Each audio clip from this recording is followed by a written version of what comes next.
Hai,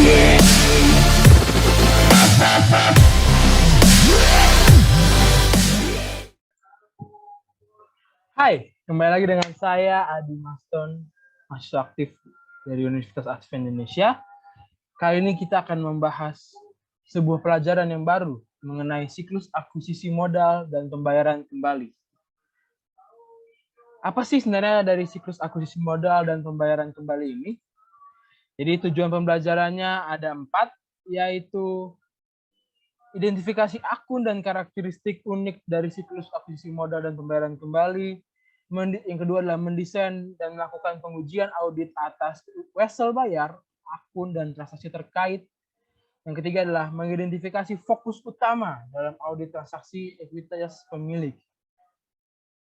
Yang keempat adalah mendesain, melakukan pengujian pengendalian, pengujian substatif atas transaksi, dan pengujian perincian saldo untuk modal saham dan saldo laba. Baik, kita langsung ke topik yang pertama, yaitu adalah 4 karakteristik atas siklus. Oh, sebentar. Sebelum kita masuk ke dalam lagi, kita memiliki 4 karakteristik atas siklus akuisisi modal dan pembayaran ini. Yang pertama adalah jumlah transaksinya yang mempengaruhi saldo akun hanya sedikit, tapi setiap transaksi biasanya sangat material, seperti penerbitan obligasi. Jadi, transaksinya dikit, tapi sangat mempengaruhi saldo akun. Ya, walaupun sedikit, tapi berpengaruh, karena emang banyak uangnya yang dikelola dari yang dilakukan dalam transaksi ini. Yang kedua adalah tidak dimasukkannya atau salah satu transaksi bisa sangat material. Jadi atas siklus modal ini tuh kalau kita salah saji aja, karena modal dan pembayaran kembali ini sangat penting. Jadi kalau kita salah aja, itu sangat mempengaruhi transaksi dan juga kayak bisa sangat material sekali untuk perusahaan tersebut. Yang ketiga adalah muncul hubungan legal antara entitas klien dengan pemegang saham, obligasi atau pemilikan dokumen sejenis. Yang keempat adalah terdapat hubungan langsung antara akun bunga dan dividen dengan utang dan ekuitas.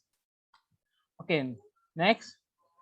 Akun dalam siklus ini adalah utang dagang, utang kontrak, utang hipotek, utang obligasi, beban bunga, anggaran saldo laba, kas di bank, modal saham biasa, modal saham preferen, tambah modal atas nilai par, modal dominasi, saldo laba, utang dividen, saham treasury, dividen yang diumumkan, kepemilikan pribadi akun modal, persekutuan akun modal.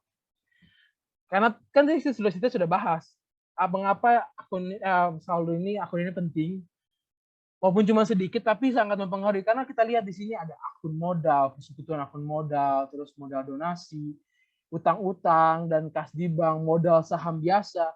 Di sini tuh mencakup adalah modal dari usaha. Kita tahu modal itu adalah hal yang paling penting. Jadi kalau bermasalah aja atau nggak ada terus saja akan mempengaruhi. Dan walaupun cuma kecil, walaupun cuma sekali, tapi besar karena modal ya. Bisa dibilang seperti itu. Oke, berikutnya ekuitas pemilik. Perusahaan tertutup. Jadi ekuitas dari sebuah akun ini adalah perusahaan tersebut sedikit memegang saham, sedikit transaksi selama bertahun berjalan, jarang membayar dividen, lebih mudah mengverifikasi meski tetap harus diuji. Perusahaan terbuka, ini ada dua ya. Perusahaan terbuka lebih banyak memegang saham, banyak perusahaan padat individu pemegang saham, membayar dividen lebih. Yang keempat adalah lebih kompleks memverifikasi tetap harus diuji. Di sini tertutup ini mungkin kita bisa bilang belum go public, dan sedangkan ini adalah yang sudah go public. Kenapa sedikit memegang saham? Iya, karena belum go public. Karena beberapa perusahaan yang belum go public tetap ada pemegang sahamnya, tapi tidak disebarkan ke masyarakat luas, seperti di BEI, Bursa Efek Indonesia. Nah, kalau perusahaan terbuka yang go public, seperti kita lihat Telkom, TBK tuh terbuka. Telkom, terus BUMN yang lain, terus beberapa perusahaan seperti Bank BRI, Bank BCA, itu kan TBK. Jadi, bedanya seperti itu. Next, audit dividen. Jadi, audit dividennya ini, dividen yang tercatat benar terjadi. Jadi, kita harus mengaudit dividen dong. Jadi kita pertama dividen yang tercatat harus benar-benar terjadi, dividen yang ada sudah dicatat, dividen yang dicatat dengan akurat, pemegang saham harus pengembang saham dilakukan kepada pemegang saham yang benar-benar ada, yang benar-benar ada. Utang dividen dicatat dengan akurat. Oke, jadi audit dividen ini saya menarik di sini. Pemegang saham yang benar-benar ada. Karena ada mungkin pemegang saham yang benar bodong, jadi ternyata orang yang sama gitu kan. Ternyata orang yang sama yang memegang saham itu. Itu kan dia jadi double keuntungan gitu kan. Ya walaupun sebenarnya sama aja kalau dia megang besar, tapi menurut saya ada kebohongan di situ. Jadi itu tidak baik ya. Kita harus mengaudit dividennya.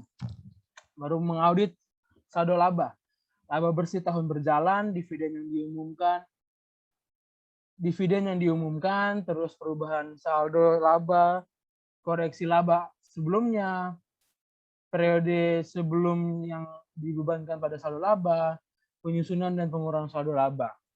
Berikutnya, 4 pengendalian internal untuk utang.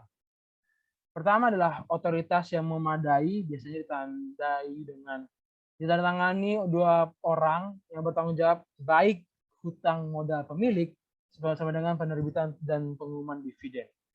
Yang kedua adalah pengendalian yang memadai pembayaran pokok, pinjaman, dan bunga, dan pembayaran dividen.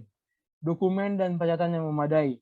Yang terakhir, verifikasi identidensi secara periodik dengan cara direkonsiliasi dengan buku besar dan dibagikan dan dengan catatan buku bantu. Oke, pengujian substantif atas transaksi. Auditor melakukan verifikasi pencatatan yang akurat terhadap bukti penerimaan dari pencairan dan pembayaran pokok bunga.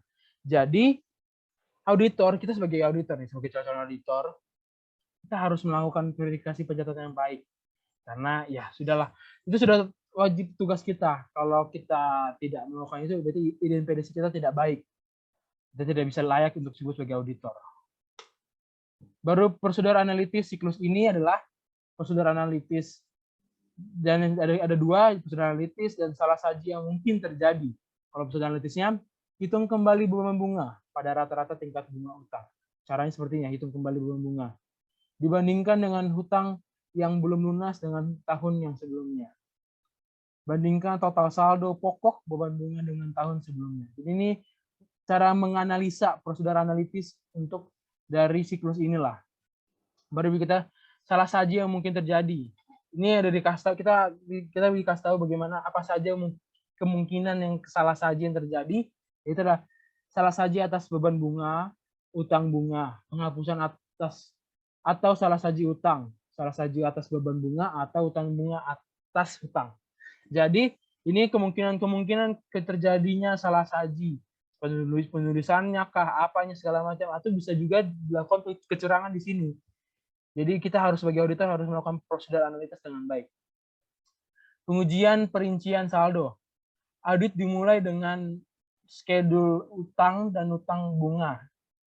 Informasi harus terperinci untuk seluruh transaksi yang terjadi sepanjang tahun atas pokok pinjaman dan bunga, saldo awal dan saldo akhir hutang dan bunga.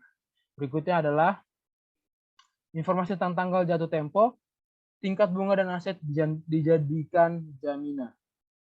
Jadi dari sini kita harus melakukan pengujian terhadap saldo-saldo yang kita lakukan. Entah tentang jatuh temponya bunga atau tingkat bunga dan aset yang dijadikan. Nah, sampai di sini pemaparan saya. Kiranya kita bisa makin mengerti dan makin memahami pelajaran mengenai pelajaran ini supaya kita menjadi auditor-auditor yang lebih baik. Seperti yang sudah tadi bilang, kita harus sebagai auditor harus dasarnya harus benar. Independensi kita harus benar. Nggak boleh bermasalah. Itu karena itu dasarnya. Kalau kita itu bermasalah sudah hilang, sudah semua kepercayaan dari klien, dari kantor kita sudah hilang. Jadi sebagai auditor kita harus benar-benar melakukan dasar itu dengan baik dan semua pekerjaan dapat dijalankan dengan baik. Terima kasih sudah menonton channel ini. Kiranya kita bisa mendapat pengetahuan. Sampai jumpa, Tuhan memberkati.